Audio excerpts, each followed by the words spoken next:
Alright, welcome to Macro Crest, where we focus on the macroeconomics fundamentals, then we get our directions and we get our entries using technicals. Last week we had a beautiful week which we spoke about yen strength, we talked about dollar neutral due to some of the information I had, and then all of a sudden there was an explosion in the dollar. Very beautiful one. We had CAD kind of strength, which we spoke about. We had euro weakness, which was beautiful. And same thing goes for this week. Since we are swing trading, you could also use the swing ideas for intraday trading. We have the euro strength weakness. We have Aussie strength, which we also spoke about last week. We have our CAD strength. We also have NZD weakness, and we also have the dollar strength still on. Looking at this week, we have this retail sales, which we will be focusing on for NZD, but we already know it is going to be weak, and I think they'll be cutting rates. Okay, let's just take it one step at a time. BOJ CPI, so it's actually climbing, so it's a good thing that the rate hike is on the table. And we also have consumer confidence from the USD. Aussie, we have beautiful CPI data, which the forecast is projected to be higher than previous, so it is still good for the dollar Aussie. Then we have the Kiwi, they're expecting them to cut by 50 bps, so we are actually looking at weak NZD. Looking at core PCE from the USD, should this data come in a little bit lower, then we'll be seeing cooling down of the USD, not weakness anyways, just cooling down of it. Now we have the FOMC minutes, which is very important to also look at. Basically that's just what we've got. Okay, we have CAD GDP, which forecasted at 0.3%. Previous was 0.0. So if it should even come out at 0.1, it should be something still solid. But if it comes out at 0.3 or 4, that will be most solid. So let's just get into our technicals. First of all, let's look at the Dixie network.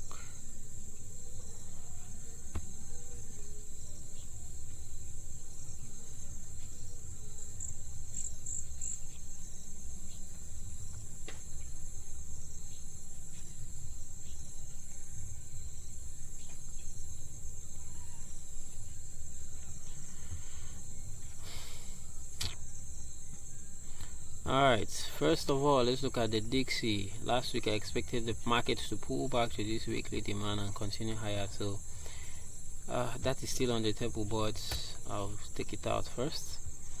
This previous week I'm looking at price coming to this D1 demand, if it's gonna hold, to continue higher, or you can see a pullback to this weekly demand to continue higher. So that's for week Dixie. And we have the VIX is coming down, is below average, so we should be seeing swing movements all through. Checking out for AUD Swiss,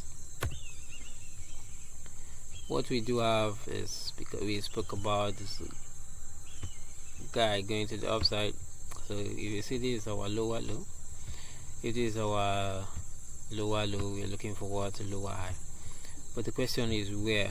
Looking at it from a monthly time frame, we can see this candle, we have this a bearish momentum candle, so we could see price heading to our zone up there. So this is the first beautiful area. Regardless, we would have to still make room for this. So we've got about 180 pips to the upside, Looking at the previous weekly candle, what we do have is a bullish momentum candle. We look at our 4 hours demand. We are expecting market to come back here so that we can move to the upside, but there is a but. This is a higher high, this is a higher low, so we're looking for a higher high. So this is an internal movement. I don't expect market to come this deep, but if it should be solid. So if you look at it from a 1 hour perspective, I'm expecting this market to create a higher high, pull back, then we can take it to the upside. That's it for Aussie Swiss, and for Eurocard, which was a beautiful one last week. What we do have is the expected price to come deeper, but it just uses H4 supply and just tanked. From a weekly perspective, looking at it, is a higher high, higher low. So our most protected high is protected low is this guy, is this zone. So that's a protected low. This is a demand. This was a demand, but I'm expecting market to come just right below there. Previous weekly candle was that a momentum candle. This is our support resistance area. So we should be seeing price heading back here, and then we still look out to short the Euro card. And for the NZD card, which is it also looks okay. So from a weekly, this looks like a trend line which is not going to be respected. Yep. So that's, we're looking at this price to continue lower. From a monthly perspective, what we do say is this is a lower low. So this is a lower low, a lower high, a lower low. So potentially these are lower high, taking out internal range liquidity. So we are expecting this market to continue to the downside. For that reason, if you go to your monthly and your weekly, you would see that we have this low high low, this grab liquidity. So that's our last protected high. This is a good point where market will head to, and then we also have this. So this would be good areas for us to keep looking for shorts. We also have our Euro JPY. Yes. So on the monthly time frame, expecting the market to continue higher. But if we look at this from this standpoint, what we have is higher high, higher low. So this is a higher high, a protected structure. This we can call an internal movement bullish structure. Potentially this market could continue deeper lower, and if that's the case, lower to continue higher. But for now, we are looking at this bearish leg. So on the weekly time frame, looking at this previous candle, that's a kind of bearish momentum candle. So we're looking at price reacting somewhere down to this demand, which it reacted, but the main demand that broke structure was this point, and it was never mitigated. This we have. So I'm expecting price to head lower, considering weakness in the euro. So this is a lower low, a lower high. So this guy grabbed liquidity last week, and this would be a beautiful place to short if price heads lower up here.